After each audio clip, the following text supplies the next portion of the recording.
এই কারণে কি মুফতি মনসুর সাহেবের নাম চলে আসছে সব ঘটনাগুলোর সাথে, যে এই ঘটনাগুলো ঘটছে এটার পেছনে বা এটার সাথে মুফতি মনসুর সাহেবের সম্পৃক্ততা আছে? ব্যাপারগুলো একটা তো এরকম যে হুজুরের প্রসিদ্ধি, আর আরেকটা অংশের মধ্যে অপপ্রচার আছে, যেটা আসলে হুজুর এটার সাথে হুজুরের সাথে বিরোধিতা নাই, বা এই বিরোধটা হুজুরের সাথে না, তারপর হুজুরের কাছে চাপায় দেওয়া, এটা একটা প্রবণতা আছে বিশেষ করে অপরপক্ষের তরফ থেকে। শাইখুল সাহেব হুজুরের সাথে যে মুফতি সাহেব হুজুরের বিরোধ ছিল না, এটা প্রমাণ তো 2001 সালে 3 নভেম্বরে যখন নাকি শাইখুল সাহেব হুজুরের পক্ষ থেকে বা ওনার পক্ষ হয়ে দলীয় লোকেরা আরো অন্যান্য সেদিন তো সন্ত্রাসী কর্মকাণ্ড হয়েছে। তা দখলের পরদিনই তো শাইখুল সাহেব হুজুরের বড় ছেলে এবং হুজুরের মুফতি শহীদুল ইসলাম সাহেব সহ গেলেন, কিংবা তার আগের দিন গেলেন। এতটুকু জানি যে শাইখুল সাহেব হুজুরের বড় ছেলে আমাদের বড় ভাই মাহমুদুল হক, ইনি করতে গেলেন হুজুরের কাছে গিয়ে বললেন যে আবার আপনাদের ব্যাপারে কোনো অভিযোগ নাই, সব অভিযোগ হলো কমিটির বিরুদ্ধে, আপনারা আসেন জামিয়া রহমানিয়ায় থাকেন। এই প্রস্তাব তো পরদিন করছেন। তাহলে তো সেক্ষেত্রে তো মনে হয় না যে তার ব্যাপারে যে কথাগুলো মুফতি সাহেবের ব্যাপারে কথাগুলো বলে বা বলা হয় সেগুলো খুব বেশি একটা গ্রহণযোগ্য। এখানে আরো ঐতিহাসিক বিষয় আছে যে মুফতি মনসুর সাহেব হুজুরের সাথে হিফজুর রহমান সাহেব হুজুরের সাথে যে শাইখুল সাহেব হুজুরের ব্যক্তিগত দ্বন্দ্ব ছিল না, এটা হুজুরের আরো কথা থেকে প্রমাণিত হয়েছে। কেউ মুফতি মনসুর সাহেব হিফজুর রহমান সাহেবদের সনদ কেটে দেওয়ার জন্য হুজুরকে প্রস্তাব করছিল, আমাদের শোনা কথা। তখন শাইখুল সাহেব রহমাতুল্লাহ বলছেন যে আমি তাদেরকে দুনিয়াতে হারাইছি, আখিরাতেও হারাইতে চাই না। এই একটা আরেকটা সিলেটের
আরেকটা প্রশ্ন এখানে আছে যে একটা সময় ছিল যখন নাকি শাইখুল সাহেব হুজুর জীবিত ছিলেন এবং বিরোধটা এমন ছিল যে শাইখুল সাহেব হুজুরের সঙ্গে কমিটির কিংবা আমাদের মুফতি সাহেব হুজুর মঈন হুজুর ওনাদের অনেকে এটাকে রং দিয়েছেন এভাবে যে ওস্তাদ ছাত্রের দ্বন্দ্ব, সুতরাং ঠিক ব্যাঠিক অত পর্যালোচনায় আমরা যাবো না, আমরা ওস্তাদের পক্ষে থাকবো। এই ছিল তখন 2001 সালের ওনাদের ইয়ে।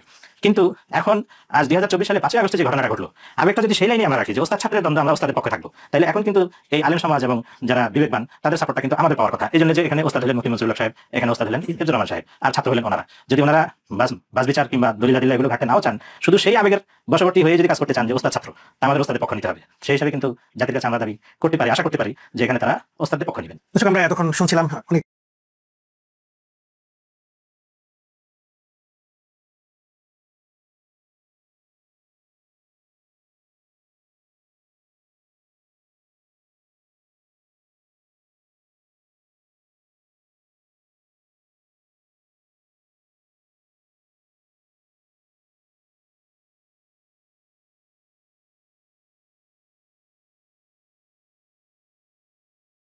কেউ মুফতি মনসুর সাহেব হিফজুর রহমান সাহেবদের সনদ কেটে দেওয়ার জন্য হুজুরকে প্রস্তাব করছিল, আমাদের শোনা কথা। তখন শাইখুল সাহেব রহমাতুল্লাহ বলছেন যে আমি তাদেরকে দুনিয়াতে হারাইছি, আখিরাতেও হারাইতে চাই না।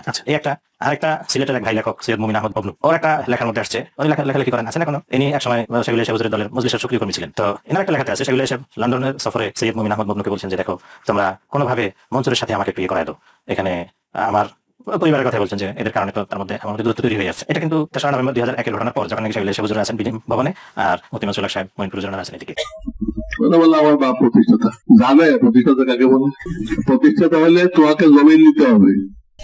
তোমার আমাদের বাপে কি কোনো জমি দিছে, বিল্ডিং বানাইছে, কোন টাকা দিয়ে সাহায্য করছে?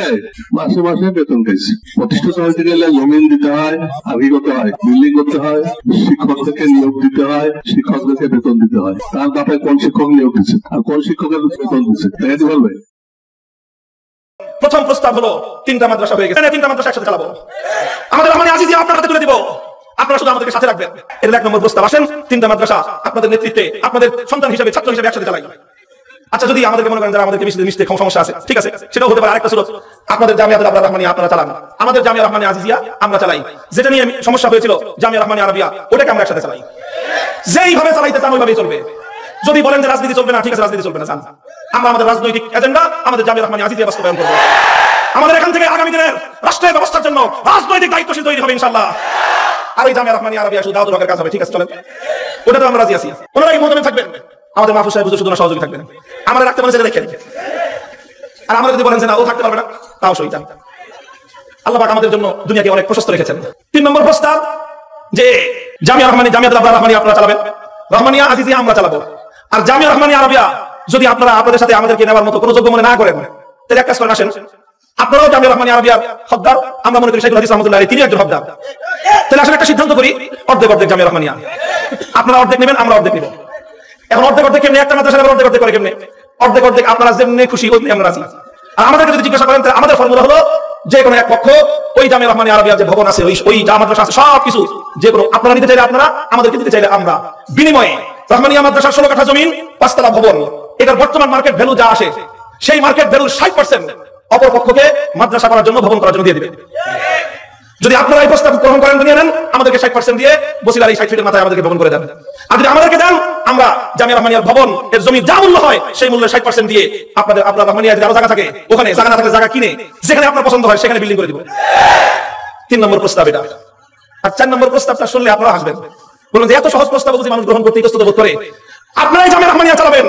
শুধু সৎ সাহসের সাথে একটা কথা মেনে নেবেন, জামিয়া রহমানিয়া আরাবিয়া শাইখুল হাদিস আল্লামা আজিজুল হক রাহমাতুল্লাহি আলাইহি এর প্রতিষ্ঠাতা। আমি তো সেই মুফতি মনসুর সাহেব হুজুরকে চিনি ছোটকাল থেকে। আমার ওস্তাদকে আল্লাহ হেফাজত করেন, দুর্ত্রুটি থেকে আমাদেরকে হেফাজত করেন। আমরা আমাদের ওস্তাদদের জন্য, ওস্তাদের সম্মান রক্ষার্থে সবকিছু করতে প্রস্তুত, আলহামদুলিল্লাহ। বাংলাদেশে গোলাবাজির খুব দাম। গলাবাজি করে আপনি একটা দেশ কায়েম করতে পারেন। গলাবাজি করে কত লোক পুরা দুনিয়া বাংলাদেশকে মাথায় ফেলছে। পরে এক ঘটনায় ধরা পড়ে গেছে, কিন্তু আলেমে না, শয়তানের থেকে বড় শয়তান।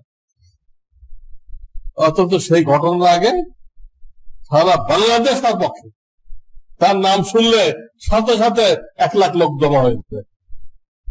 শুধু গলাবাজি, না এলেম আছে না আমল আছে। নাউযুবিল্লাহি মিন যালিক। আমার চরিত্রের উপর কালিমা লেপন করবার চেষ্টা করছেন, তারা যদি মিথ্যাবাদী হয়ে থাকেন, আমি আল্লাহর কাছে ফরিয়াদ করছি, আল্লাহ তুমি তাদের উপর তোমার গজব নাজিল করো, তাদের উপর তুমি তোমার গজব নাজিল করো, তাদের উপর তুমি তোমার গজব নাজিল করো। এটাই বলছি, এই ছোকরা আলেমদের কর্মকাণ্ড দেখে আপনারা বিভ্রান্ত হবেন না। এরা ময়দানে আসছে, এটাই ভুল। তুমি আরো নসিহত গ্রহণ করার যোগ্য, তোমার এখনো নসিহত পুরোপুরি হয় নাই। তুমি এখনো ছাত্র, তুমি নসিহতের যোগ্য। তুমি নিজেরটা বাদ দিয়ে দুনিয়ার মানুষের হেদায়েত করতে এসো। হ্যাঁ, তো পিটাই হবে না? হবে কিনা? যারা দেশের পরিচালক, তাদের নির্দেশ মানা কতটুকু জরুরি। একদম কুফুরি নির্দেশ দিলে তো মানা জায়েজ নেই। কুফুরি নির্দেশ যদি না হয় তাহলে মানা জরুরি। রাজপথে সোচ্চার থাকার কারণে আওয়ামী লীগ সরকারের বিশেষ টার্গেটে পরিণত হয়েছিলেন মাওলানা মামুনুল হক। নানাভাবে জুলুম নির্যাতনের ধারাবাহিকতায় প্রাণনাশের সংখ্যায়ও ছিলেন তিনি। সম্পূর্ণ বিনা অপরাধে 2 দফায় 3 বছরেরও বেশি সময় কেটেছে কারাগারে। দীর্ঘ 41 দিন রিমান্ডে জিজ্ঞাসাবাদের নামে হয়রানি ও নির্যাতনের শিকার হয়েছেন। আদালতে বুলেট প্রুফ জ্যাকেট ও হেলমেট পরিয়ে তাকে শীর্ষ সন্ত্রাসীদের মতো হাজির করা হয়। শুধু নির্যাতনই নয়, চরিত্র হননের জন্য আইন শৃঙ্খলা বাহিনীর নানা অপচেষ্টার মুখোমুখি হন মামুনুল হক। এরই অংশ হিসেবে সোনারগাঁয়ের একটি রিসোর্টে দ্বিতীয় স্ত্রী সহ অবরুদ্ধ করে আটকের চেষ্টা ও পরে তার বাসা থেকে ওই স্ত্রীকে তুলে নিয়ে মিথ্যা মামলা দেওয়া হয়। রিমান্ডে চোখ বেঁধে হ্যান্ডকাপ পরিয়ে তার চুলের ডিএনএ চুরি করে তা ভুয়া অভিযোগের মামলায় আলামত হিসেবে ব্যবহারের ষড়যন্ত্র করা হয়। পরে সেই মামলা থেকে বেকসুর খালাসের মধ্য দিয়ে রাষ্ট্রীয় বাহিনীর ষড়যন্ত্রের বাস্তবতা প্রকাশ পায়। ওই দিন হঠাৎ খুব ভোরবেলা, শুক্রবার ছিল, সেভাবে আমার চোখ বেঁধে আমাকে হ্যান্ডকাপ পরিয়ে তারপরে এক জায়গায় বসানো হয়, বসে আমার টুপিও খুলে ফেলা হয়। তেমন কিছুই জিজ্ঞাসাবাদ করে নাই, কিন্তু 2টা প্রশ্ন এর মধ্যে আমি হালকাভাবে অনুভব করলাম যে আমার মাথার চুলে টান লাগছে।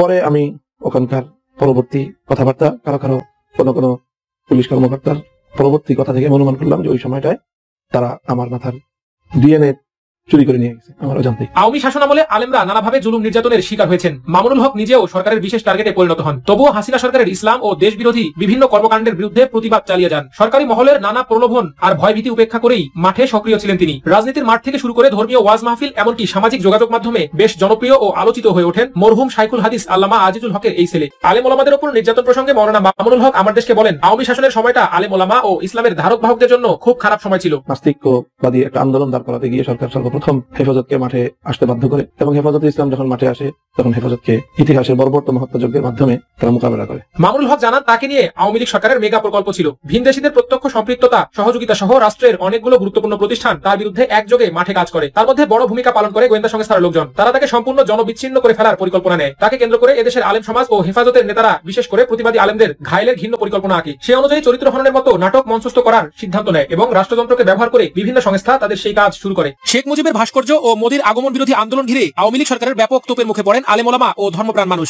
ধরপাকড়ের শিকার হন বহু আলেম, ছাত্র জনতা এবং হেফাজত নেতারা। সে সময় ধরপাকড়ের টার্গেটে পড়েন মাওলানা মামুনুল হক। এক পর্যায়ে বিনা অপরাধে 2021 সালের 18 এপ্রিল মোহাম্মদপুরের নিজ কর্মস্থল জামিয়া রহমানিয়া আরাবিয়া মাদ্রাসা থেকে গ্রেপ্তার হন তিনি। এরপর রিমান্ডের নামে শুরু হয় শারীরিক ও মানসিক নির্যাতন। আমাকে গ্রেফতার করার পর ধারাবাহিকভাবে প্রায় 40 দিনের মতো আমি রিমান্ডে থাকি।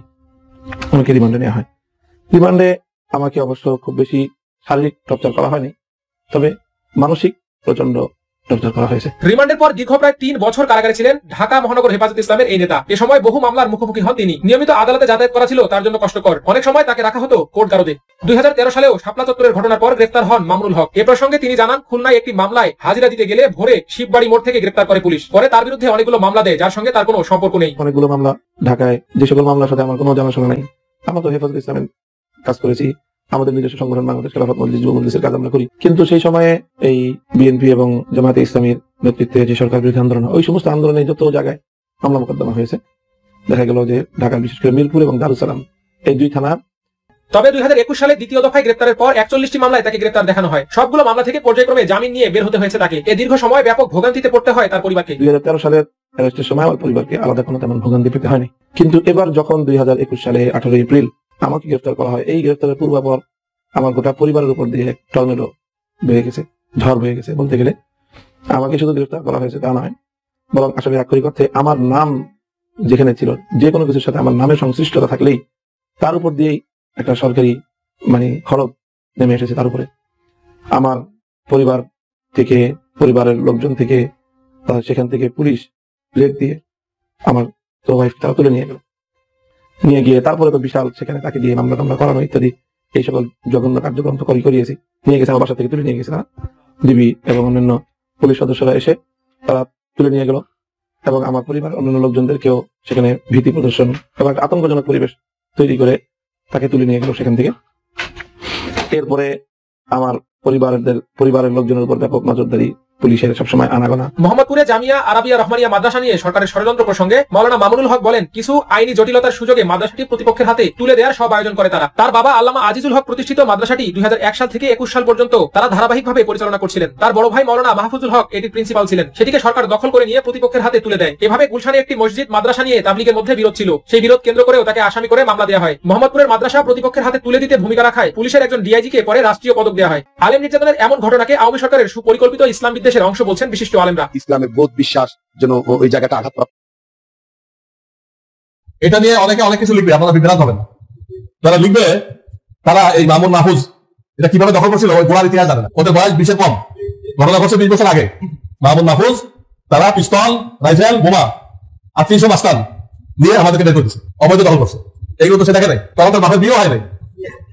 এখন সেই ছেলেগুলো এই মামুন মাহফুজের কাছে পড়ে বেয়াদব হয়েছে, এখন যখন খালি বলা হয়েছে এর বিরুদ্ধে লিখছে, আমার বিরুদ্ধে লিখছে, আমি কেন খালি বলা চেষ্টা করছি? আমি চেষ্টা করতেছি, করতেছি তো কমিটি, এই বাজার কমিটি আছে না, তারা চেষ্টা করছে। আপনারা আমার বিরুদ্ধে ফেসবুকে একের পর এক লেখা দিতে আছে। আপনারা এই বাসুকদের কথা শুনে আদাতে আপনারা দাঁড়ায় নেই, এই আদাতে বাসুকদের কথা শুনে আপনারা কি হবেন না, বিভ্রান্ত হবেন না। এরা আগারা দেখতেছে, গোড়া দাঁড়া না। ওদের পাইলে ওদের গোড়া কি মামুন মাহফুজ আসলে কেমন এখানে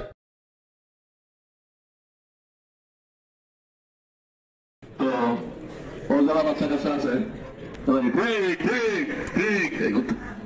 এলেম গেলাম তো কিছু নেই, এই একটা শব্দ মুখস্থ করছে, খুব ভালো নেই একটা শব্দ। আমরা ইসলামী রাজনীতি মনে করি তাবলীগ, দাওয়াতুল হক, এটি হলো সঠিক অর্থে ইসলামী রাজনীতি। আর ওইগুলো সব ক্ষমতা দখলের রাজনীতি। মন্ত্রী হওয়ার জন্য খুব পাগল হয়ে গেছে, মন্ত্রী হওয়ার জন্য খালি পাগল না, কুত্তা পাগল হয়ে গেছে এই তবিলা আমকরা। এমন ভাবে হাঁটতেছে মনে হয় জমিনে না আসমান দিয়ে হাঁটতেছে। তবিল আবহাওয়াকে জানেন এটা অক্ষ জমি জানে? হ্যাঁ, অক্ষ জমি বেচা কেনা হয়? তো এই সত্য দিল কেমনে? আপনারাই থাকেন আমাদের কি, আমাদেরকে 60 লাখ টাকা দেন। এই তবিল আমাকে কইছিল আমার ভাই মাহফুজুল হক যেখানে বলবো ওখানে মাদ্রাসা হয়ে যাবে। তো কয়েক বছর তো বসে রয়েছে হয় না তো কিছুই হয় না। যদি হয়তো তাহলে আর দখল করতে গেল কেন? ভাই যেখানে বলবে ও বসে তবিল আমাকে হাসর কিভাবে জানো? একটা বক্তা আছে আমির হামজা, এর যে হাসর হয়েছে এই হাসর হবে।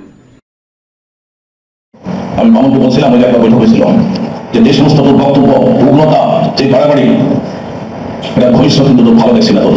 আমি দুইটা করে বলি না দেখতেছি ছাত্র আমার দিকে এটা ভালো দেখতেছি না অন্ধকার দেখতেছি। ইনশাল্লাহ অদূর ভবিষ্যতে এই তবিল নামক সম্পর্কে এরকম খবর তোমরা পাবা। আমি তার দুনিয়ায় কতদিন থাকবো আল্লাহ কতদিন থাকে দেখতে পারি কিনা পারি, তোমরা ইনশাল্লাহ দেখতে পারবা। কোন নালায়ককে যেন আল্লাহ বেশি নাম দেয়, নাম কাম দেয়, সবাই জিন্দাবাদ মুর্দাবাদ জিন্দাবাদ মুর্দাবাদ করতে থাকে, এর অর্থ কি? এর অর্থ হলো তাকে অনেক উপরে নিয়ে আশা দিবে। তোমরা জানো না, তোমার তো ফেসবুক দূরের কথা মোবাইলে নিষেধ, ফেসবুক দূরের কথা মোবাইলে, এই জন্য তোমরা দেখতেছো না। আর ওখানে ফেসবুক না থাকলে তাকে বহিষ্কার করতে হয়। এখানে মোবাইল থাকলে বহিষ্কার, আর ওখানে না থাকলে বহিষ্কার। আমার কয় 3 মাদ্রাসা 1 কমিটিতে লাগবো কেমনে? তোমাদের আইন কি আর এটার আইন কি বুঝলে? তোমাদের প্রত্যেকটা ছেলে সন্ত্রাসী, আমাদের ছেলেগুলো কি সন্ত্রাস জানে? এটা আল্লাহ ব্যবস্থা করে। লিকুল্লি ফেরাউনি মুসা, যখন ফেরাউন দেয় আল্লাহ মুসাকেও দাঁড় করাই দেয়। ও তো ফেরাউন, তবিল আহমদ কি ফেরাউন, আল্লাহ জন্য মুসা খাড়া করে দিচ্ছে। এই দিল্লি যখন আছে দখল হওয়ার পরও তাহলে কি মামুনের লোক? तो से बोलते थे हमको दखल करने के लिए लाया गया, हमको दखल करने के लिए लाया गया। আমাদেরকে টাকা দিয়ে ভাড়া করে আনা হয়েছে এটা দখল করার জন্য। এই কার সাথে কথা হয়েছিল তারা কি আছে? কে কোন জায়গাতে পড়ো মিশকাত যে আমি কইলাম, আমি সাক্ষী খেলা করলাম, আমার বানানো কোনো কথা না, ও কথা বলছে। আমি যা বলছি ঠিক আছে, সেটা বলছিল हमको दखल करने के लिए लाया गया বলছিল।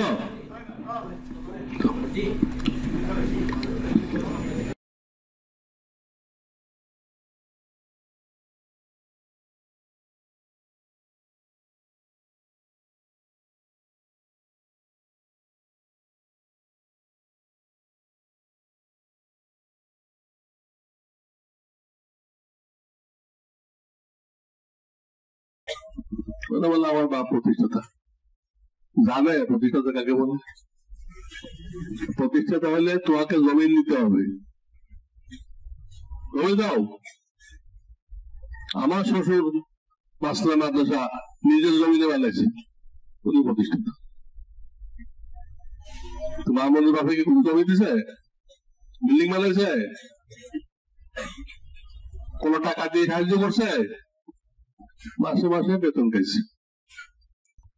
প্রতিষ্ঠাতা হইতে গেলে জমিন দিতে হয়, আগে করতে হয়, বিল্ডিং করতে হয়, শিক্ষকদেরকে নিয়োগ দিতে হয়, শিক্ষকদেরকে বেতন দিতে হয়। তার বাপে কোন শিক্ষক নিয়োগ দিচ্ছে আর কোন শিক্ষকের বেতন দিচ্ছে। আজিজিয়ার ডায়েরিতে মাহমুদ বা লেখায় লিখেছে রহমানিয়ার 8 কাঠা জমিন নাকি তার আব্বা দান করেছেন। নাউজুবিল্লাহ বড়।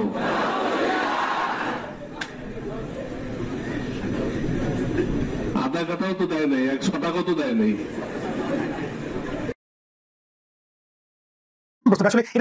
জামিয়া রহমানিয়া আরবিয়া এর প্রতিষ্ঠাতা কাল তো আমরা যেটা 1986 সালে তার প্রতিষ্ঠা হয়, কিন্তু প্রতিষ্ঠা শুরুতে জামিয়া রহমানিয়া আরবিয়া অর্থাৎ লালবাগ থেকে শেহুল সাহেব হুজুর, মুফতি মনসুরুল্লাহ সাহেব হুজুর, হিফজুর রহমান সাহেব এবং আরো কিছু ওস্তাদ আজওয়ালি সাহেব এবং বক্তা মাওলানা আব্দুল গাফফার সাহেব।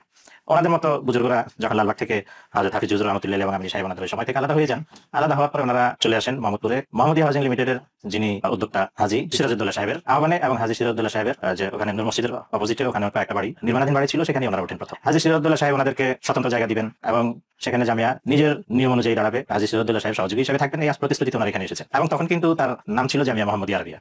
কিন্তু হাজী সিরাজউদ্দৌলা সাহেবের সঙ্গে যে সকল প্রতিশ্রুতির ভিত্তিতে ওনারা এসেছেন, ঠিক যতদিন যায় ওই প্রতিশ্রুতি বাস্তবায়নটা ততটা আশাটা ক্ষীণ হয়ে যায়। অবশেষে ওনারা দেখলেন যে একে তো যে সকল সুযোগ সুবিধা স্বতন্ত্র জায়গা দেওয়ার কথা সেটা উনি দিচ্ছেন না, অপরদিকে মাদ্রাসার অভ্যন্তরীণ বিষয়ে উনি ভালো হস্তক্ষেপ করতেছেন, যেটা মাদ্রাসার সাধারণ শিক্ষাধিকার ক্ষেত্রে বাধাগ্রস্ত হয়ে যায়, বাধা সৃষ্টি করে। যার ফলে ওনারা সিদ্ধান্ত নেন এই জামিয়া ওখানে আর সম্ভব হবে না, তার জন্য পৃথক জায়গা তালাশ করার। এখানে একটা ছোট প্রশ্ন, যে আপনার ওখান থেকে যারা বের হয়ে এসেছিলেন, থেকে শুরু করে সবাই 5-6 জন বা আরো সংখ্যা বেশি, সবার নাম যদি নিয়ে সবাই কি একত্রে শুরু করেছিলেন নাকি এরকম কেউ ছিলেন দূরে তাদেরকে ডেকে নিয়ে আসা হয়েছে, এরকম কোনো ঘটনা আছে কিনা এখানে? অবশ্যই আছে, অবশ্যই আছে। আমরা তো জানি যে হাজী সাহেবের মানে হাজী সাহেবকে এই ক্ষেত্রে উৎসাহ দান করছেন আবুল কালাম সাহেব। আবুল কালাম সাহেব পরে হাজী সাহেব যোগাযোগ করছেন মুফতি সাহেব হুজুর ওনাদের সঙ্গে। মুফতি সাহেব হুজুর তিনি মঈনপুরে হুজুরকেও ডেকেছেন, সেগুলো এসে হুজুরকেও সংবাদ দিয়েছেন যে মোহাম্মদপুরে আমরা মাদ্রাসা শুরু করতে পারি, এর জন্য আমরা চেষ্টা করবো। আমরা যতটুকু শুনেছি আমাদের মুরব্বীদের মুখ থেকে, এমনকি যাদেরকে প্রতিনিধি হিসাবে দূত হিসাবে মুফতি সাহেব হুজুর সেগুলো এসে হুজুরের কাছে পাঠিয়েছেন, এনারা এখন আছেন। এর মধ্যে সেদিনও একজন বলে গেলেন মাওলানা নিয়ামতুল্লাহ ফরিদী সাহেব গিয়েছেন, মুফতি সাহেব হুজুর পাঠিয়েছেন। তারপরে আমাদের মাওলানা আব্দুল কাইম আল মাসুদ সাহেব, যিনি আমাদের এখানে একজন মুহাদ্দিস, তিনিও ছিলেন। এবং ধানমন্ডি 15 নম্বর ঈদগাহ মসজিদের খতিব মাওলানা মুনাওয়ার সাহেব, যিনি ইন্তেকাল করে গেছেন গত বছর, ওনাদেরকে দিয়ে মুফতি সাহেব হুজুর সেগুলো সাহেবকে মোহাম্মদপুরে আসার জন্য অনুরোধ করেন। তখন সম্ভবত আজিমপুরে থাকতেন, আজিমপুরে হুজুরের বাসা ছিল। তো একাধিকবার অনুরোধের পরে আশ্বস্ত করার পরে হুজুর এসে যোগদান করেন, আশ্বস্ত হন, সেইভাবে শুরু হয়। হুজুর মুরব্বী ছিলেন, এর মধ্যে তার কোনো প্রশ্ন নাই।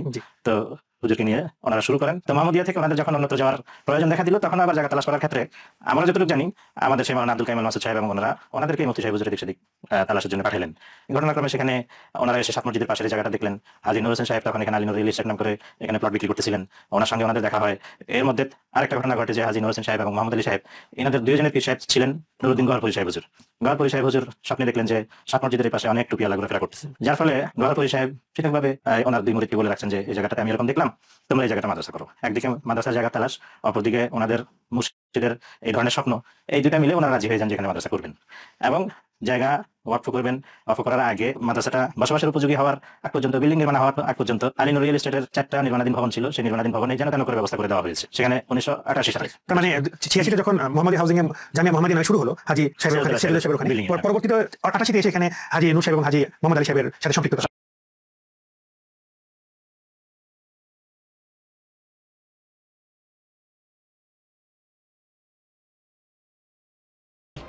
একটা দোয়া আমি অনেকদিন আপনাদের কাছে চাইছি, অনেকদিন, আজকেও চাইতেছি। আমি 1990 দিকে একটা মাদ্রাসা করছিলাম, আমার হাতেই হয়েছে। আমি সেই বিল্ডিং দেখাশোনা করতাম, ঐতিহাসিক 7 গম্বুজ মসজিদের পশ্চিম পাশে। এই মাদ্রাসাটা আজকে 20 বছর যাবৎ বেদখল, কিছু নামধারী ইসলামী দল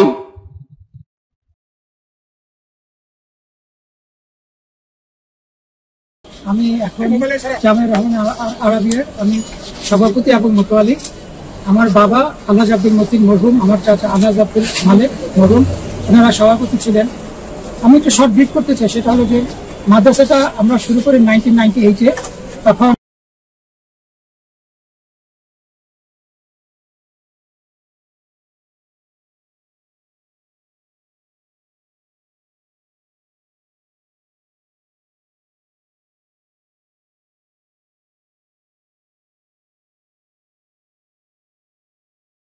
যে কমিটির পরিচালনা পরিষদের সঙ্গে হুজুরের মতবিরোধ চলছে এবং সেটা সূত্র কি আছে। এর মধ্যে উল্লেখযোগ্যটাই হলো ছাত্রদেরকে দলীয় রাজনীতিতে ব্যবহার করা। একটা ছিল যে দিনই টাকা যায়, ইসলামের উপরে রাষ্ট্রীয় বা জাতীয় পর্যায়ে এমন কোনো আপত্তি আসবে যেটা প্রতিবাদ করা জরুরি। এই ক্ষেত্রে জামিয়া রহমানিয়া ছাত্র শিক্ষকরাও মুসলিম জাতির সাথে একসাথে হয়ে প্রতিবাদ জানাবে। কিংবা বাবরি মসজিদ ভেঙে দেওয়ার কারণে মুসলমানদের মধ্যে যেটা ক্ষোভের সৃষ্টি হয়েছে, ভারত বিরোধী একটা মনোভাব তৈরি হয়েছে, সেগুলো হুজুরের উদ্যোগে লং মার্চ হয়েছে। এইসব ক্ষেত্রে এগুলো তো জাতীয় ইস্যু এবং মুসলমানদের কমন ইস্যু। এইসব ক্ষেত্রে জামিয়া রহমানিয়া পিছিয়ে ছিল না। এইসব বিষয় নিয়ে জামিয়া রহমানিয়া নীতি নির্ধারক এবং পরিচালক মন্ডলী সেগুলো হুজুর মুরব্বীদের মধ্যে উল্লেখযোগ্য বিরোধ কখনই ছিল না। বিরোধের সূত্রপাত হয় যখন নাকি 96-তে গভর্নমেন্টে আসা আওয়ামী সরকারের শেষের দিকে এসে সেগুলো হুজুর যখন নাকি 4 দলীয় জোটে অংশগ্রহণ করেন, জোটবদ্ধ রাজনীতি শুরু করেন, তখন সেগুলো হুজুরের দলীয় কার্যালয় থেকে চাহিদা আসতো আর জামিয়া রহমানের অভ্যন্তর থেকে জুনিয়র লেভেলের কয়েকজন ওস্তাদ দায়িত্ব পালন করতেন। এমন একটা যে হুজুরের রাজনৈতিক অফিস থেকে অফিস সেক্রেটারি ফোন দিয়ে দিত, ওই মাওলানা সাহেবের নামটা বলে গেছে, ইয়াসিন কিংবা এই ধরনের কি নাম ছিল, উনি ফোন দিতেন। এখান থেকে কোন কোন জামাত যাবে নির্দিষ্ট করে দেওয়া হতো, রোড মার্চ হতো, 3 দিনের জন্য ছাত্র চলে যেত। এই থেকে কি আমরা এই পরিচালনা পরিষদের সঙ্গে এবং সেগুলো হুজুরের মতের সঙ্গে এই বিরোধের বিষয়টা সম্মুখে চলে আসে আমাদের। এছাড়া আরো কিছু বিষয় ছিল হুজুর মোতায়েন থাকাকালে, আরো কিছু কথা যেগুলো আমাদের জানা আছে, কিন্তু আমরা এটা আসলে বলতে চাই না। এটা অবশ্যই আমরা মনে করি ওই যে হুজুর যেটা আমাদের ওস্তাদ, আমাদের ওস্তাদের ওস্তাদ, আমার বাবার ওস্তাদ, সেই হিসাবে আমরা হুজুরের সামনে এই কথাগুলো বলা দরকার মনে করি না। অনেকে এই অনিয়মের কথা বললে ওগুলো টেনে বের করতে চায়, কিন্তু আমরা আসলে ইচ্ছা করে সেদিকে যাই না, দরকার নেই। আমরা মনে করি যে তাহলে ব্যাপারটা কি এরকম দাঁড়াচ্ছে কিনা যে হুজুরের জন্য তো রাজনীতি করার ইচ্ছা ছিল না সামগ্রিকভাবে, তো সেই হিসেবে একজন ওস্তাদ তো জনপ্রিয় হতেই পারে না। শাইখুল হাদিস রাহমাতুল্লাহ জনপ্রিয়তা আকাশ চুম্বি ছিল, এই কথা অনস্বীকার্য, মানে কি অস্বীকার করতে পারবে না। সবাই ছোট বড় সবাই থেকে ভালোবাসতে পছন্দ করতো। সেক্ষেত্রে একটা ব্যক্তির দিকে আকৃষ্ট হয়ে তো যেতেই পারে, সে রাজনীতি বা যে কোনো একটা মতাদর্শী হোক না কেন। সেক্ষেত্রে কি মাদ্রাসা থেকে নির্দিষ্ট কোনো নিয়ম ছিল ছাত্রদের জন্য যে ছাত্ররা রাজনীতি করতেই পারবে না বা শুধু হুজুর করতে পারবে, এরকম কোনো ঘটনা ছিল কিনা? আমরা জানি এটা ছিল। শাইখুল হাদিস হুজুর দলীয় রাজনীতি করবেন, হুজুরের যেহেতু নিজেরই দল আছে, কিন্তু ছাত্ররা কিংবা অন্য শিক্ষকরা দলীয় রাজনীতিতে তৎপর হতে পারবে না, এটা নিয়ম আমাদের জানাও ছিল, শোনাও ছিল এবং এর প্র্যাকটিস ছিল। আমরা জানি শাইখুল হাদিস হুজুর রহমতুল্লাহ নিজেই মাওলানা মামুনুল হককে এবং তার এক সাথীকে সম্ভবত ছাত্র রাজনীতি তথা হুজুরের যে ছাত্র মজলিস, এই ছাত্র মজলিসে সম্পৃক্ত হওয়ার যখন প্রমাণিত হলো, তখন শাইখুল হাদিস হুজুরের স্বাক্ষরেই ওনাকে বহিষ্কার করা হলো। যদি দলীয় রাজনীতি নিষিদ্ধই না হয়ে থাকে, তাহলে হুজুর কেন নিজ হাতে নিজ ছেলেকে বহিষ্কার করতে যাবেন? এই ছাত্র রাজনীতি করার কি নেই, সুযোগ নেই। এই কি কোনো গঠনতন্ত্র বা কমিটির লিখিত সিদ্ধান্ত ছিল নাকি এটা মৌখিকভাবেই প্রচার করা হয়েছে যে হুজুরের সাথে কেউ ছাত্র রাজনীতি করতে পারবে? মিটিং এর রেজুলেশনে তো অবশ্যই ছিল, যার ফলেই তো এটা কার্যকর হতো। আমরা যেমন এখন বর্তমান সময় দেখি অনেক মাদ্রাসায় ফর্মে লেখা থাকে যে ছাত্র রাজনীতি সম্পৃক্ত হওয়া যাবে না। আপনার এরকম কোনো ওই সময়ের কথা বা ওই সময়ের ঘটনা কিছু মনে আছে বা মনে পড়ে কিনা ওই সময় ফর্মে কোনো কিছু এরকম লেখা ছিল যে রাজনীতির সাথে সম্পৃক্ত হওয়া যাবে না? আমরা যে ফারাম অঙ্গীকার নামা করে ভর্তি হয়েছি, আমার তো যতদূর খেয়াল পড়ে সেখানে ছাত্র রাজনীতিতে জড়ানো যাবে না, রাজনৈতিক বইপত্র রাখা যাবে না, এগুলো লেখা ছিল। তাহলে কি এই কথা বলে মূল দ্বন্দ্বটা আসলে রাজনৈতিক কেন্দ্রিকই শুরু হয়েছিল? মানে শাইখুল হাদিস রাহমাতুল্লাহ রাজনীতি জড়ানো এবং ছাত্রদেরকে না জড়ানো, এই একটা জায়গা থেকেই কমিটির সাথে একটা দ্বন্দ্বের সূত্রপাত, এখান থেকে ঘটনাগুলো প্রবাহিত হয়েছে। ব্যাপারটা কি এরকম ছিল কিনা? এটাকে মূল বলা যেতে পারে, আচ্ছা, এবং প্রকাশ্যে আসার একটা মাধ্যম এটাকে বলা যেতে পারে। আর কারণ আছে থাকতে পারে, কিন্তু এটাকে মূল বলা যাবে, মূল কারণ এটাই। তার মানে কমিটির চাওয়া একদিকে ছিল, শাইখুল হাদিস রাহমাতুল্লাহ চাওয়া আরেকদিকে ছিল, ছাত্র রাজনীতির ব্যাপারে ব্যাপারগুলো কি এভাবে গিয়েছে? এটা তো কমিটির চাওয়া, আর এর সাথে সাথে কথা বলে রাখি যে রাজনৈতিক প্রোগ্রামে পরপর অংশগ্রহণের কারণে ছাত্রদের পড়ালেখার ক্ষতিটা ভিতরগতভাবে যে শিক্ষকরা দেখতেন, নিগরানি করতেন, তারা কিন্তু উপলব্ধি করতেন, যার ফলে এটাতে হযরত মঈনপুরী হুজুর, হযরত মুফতি সাহেব হুজুর নায়েবে মুতাইম হিসেবে এবং মঈনপুরী হুজুর নাজিমে তালিমাত হিসেবে ওনারা এবং অন্যান্য শিক্ষকরা শিক্ষক হিসেবে এই জিনিসটাকে কিন্তু দিল থেকে পছন্দ করতেন না। এবং আমার খেয়াল পড়ে আমরা শিক্ষক থাকা অবস্থায় শিক্ষকদের যে সোমবার যে মজলিস ধারাবাহিকভাবে আমাদের এখনো চলে আসতেছে, এই ধরনের এক মজলিসের মধ্যে শাইখুল হাদিস হুজুর এই ছাত্রদেরকে তখনকার প্রেক্ষাপট তুলে বলছিলেন যে এই প্রেক্ষাপটের রাজনীতিতে অংশগ্রহণ করানোটা, তাদের জড়ানোটা আমার মতে জরুরি মনে হয়। তোমরা কি বলো? এই ক্ষেত্রে আমার যতটুকু খেয়াল পড়ে মাওলানা হাসান আহমদ সাহেব, হুজুরের নাতি গিয়াসউদ্দিন সাহেব ছিলেন, এবং মাওলানা মাহফুজুল্লাহ সাহেব, এছাড়া আরো এক দুজন ছাড়া বাকিরা কিন্তু চুপ ছিল, কেউ কিন্তু এতে সম্মতি প্রকাশ করে নাই। আমরা যেটা জানি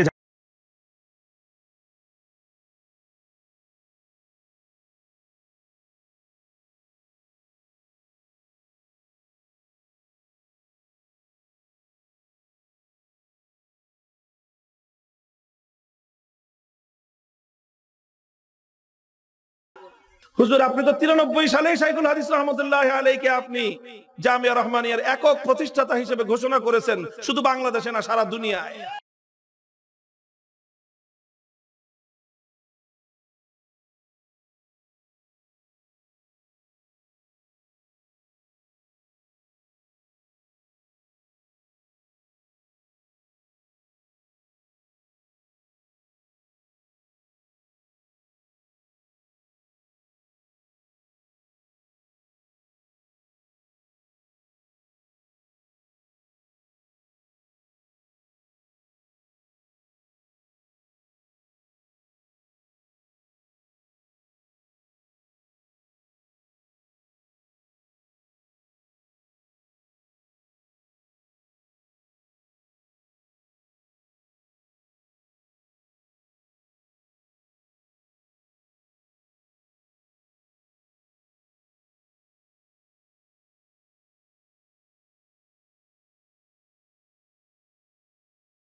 পুরো সময় আমাদের শাইখ আজিজুল হক রহমাতুল্লাহ উনি ছিলেন সাথে, তখন ওনার কি ভূমিকা ছিল এখানে? আমরা যতটুকু জানি যে মুফতি সাহেব খুব ইয়াং ছিলেন ওই সময়, বয়স যুবক ছিল, উনি খুব সাংগঠনিক যেটাকে বোঝায় যে খুব দৌড়ঝাঁপ করা বা কাজগুলোকে করা আঞ্জাম দেওয়া, এগুলো চলছেন ছিলেন। জি জি, আমরা যতটুকু জানি যে হাজী জামিয়া রহমানিয়ার যে পরবর্তীতে যে রেজিস্টার্ড কমিটি গঠনতন্ত্র অনুযায়ী, সেই কমিটির যিনি সভাপতি তথা নুরানি ওয়াকফ স্টেটের জনাব মরহুম মোতাওয়াল্লি ইঞ্জিনিয়ার আব্দুল মালিক সাহেব, সেই ইঞ্জিনিয়ার আব্দুল মালিক সাহেব মাহমুদিয়া থেকেই যুক্ত ছিলেন এবং সেই সূত্রে যখন ইনারা চলে আসলেন ইঞ্জিনিয়ার আব্দুল মালিক সাহেব এবং লালবাগ মাদ্রাসা থেকে যখন আসেন, লালবাগ মাদ্রাসা যখন ছিল তখন লালবাগ মাদ্রাসা একজন কমিটির গুরুত্বপূর্ণ সদস্য ছিলেন হাজী আল্লাহ আহমদ ফজলুর রহমান রাজা মিয়া সাহেব।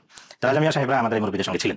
সেই হিসাবে ওনারা যখন জামিয়া রহমানিয়া নামে এই প্রতিষ্ঠান সাত মসজিদ এখানে পাশে করবেন এটা সিদ্ধান্ত নিলেন, তখন ওনারা ওনাদের মতো করে একটা গঠনতন্ত্র তৈরি করলেন। সেই গঠনতন্ত্রে কমিটির একটা রূপরেখা দাঁড় করানো হলো, কারা প্রতিষ্ঠাতা হবেন সেই বিষয়গুলো আসছে, এবং সেগুলো 1988 সালেই জায়ান্ট স্টক কোম্পানি থেকে সেটাকে আবার ওনারা রেজিস্ট্রি করে নেন। আচ্ছা। এই যে সংস্মারক, এটা 1988 সনের 2 অক্টোবর 1900 এই যে গঠনতন্ত্র ওনারা তৈরি করেন, আমরা জানি যতটুকু জানতে পারছি এই গঠনতন্ত্র সেগুলো সাহেব হুজুর তৈরি করিয়েছেন খেলাফত মজলিসের তখনকার সময়ের নায়েবে আমির মাওলানা ইসহাক সাহেবকে দিয়ে। ইসহাক সাহেব একজন রাজনৈতিক ব্যক্তিত্ব ছিলেন, একটা সময় ক্যাবিনেট মন্ত্রী হিসেবে দায়িত্ব পালন করেছেন এবং সম্ভবত এক আলিয়া মাদ্রাসার শিক্ষকতা কিংবা অধ্যক্ষের পদে উনি ছিলেন। তো তিনি খসড়া করেছেন, যার পর সেটাকে রেজিস্ট্রেশন করে নেওয়া হয়। সেই গঠনতন্ত্রের মধ্যে যে কমিটির রূপরেখা এখানে দাঁড় করানো হয়েছিল, কমিটির সদস্য এখানে ছিলেন 10 জন। এই 10 জন কমিটি ছিলেন, এই 10 জন কি প্রথম কমিটি মেম্বার? আমাদের দলিল দস্তাবেজ আমরা কাগজপত্র যতটুকু পাই ডকুমেন্টে আমরা দেখতেছি এই 10 জন প্রথম কমিটি মেম্বার এবং ওনারাই প্রতিষ্ঠাতা হিসেবে। এখানে গঠনতন্ত্রেই ওনাদের যে উপরে লেখা আছে, আমরা নিম্ন স্বাক্ষরকারীগণ অত্র সংঘ সাধারকের আলোকে জামিয়া রহমানিয়া আরবিয়া মাদ্রাসার প্রতিষ্ঠা ও পরিচালনার্থে স্বীকৃত হইয়া অত্র সংঘ স্মারকে স্বাক্ষর করিলাম। সেখানে এই 10 জনের নাম আছে: হাজী আব্দুল মালিক সাহেব সভাপতি, শফিউল আইজুল হক রহমতুল্লাহ, শেখ হাজী আব্দুল মতিন সহসভাপতি, মাওলানা ইসহাক সহসভাপতি, হাফিজ মুজাম্মিল হক সম্পাদক, জনাব মাওলানা আব্দুল গফার রাইস প্রিন্সিপাল, জনাব হাজী আহমদ ফজলুর রহমান কোষাধ্যক্ষ, জনাব মাওলানা। অপরদিকে এই তো হলো পরিচালনা পরিষদের রূপরেখা আমরা দেখলাম, কিন্তু মাদ্রাসার অভ্যন্তরীণ ব্যবস্থাপনা এটা শুরু থেকেই অঘোষিতভাবে মুফতি মনসুর সাহেব তিনি এই ব্যবস্থাপনার প্রধান ছিলেন। বেতনাদি দেওয়া, কালেকশন করা, এরপরে ভবন নির্মাণ কাজ আগে বাড়ায় নেওয়া এই বিষয়ে। আর দ্বিতীয় ব্যক্তি শিক্ষা দীক্ষার বিষয়টার দায়িত্ব ছিলেন বর্তমানে আমাদের জামিয়া রহমানিয়া যিনি প্রিন্সিপাল হযরত মাওলানা হিফজুর রহমান মঈনপুরী হুজুর।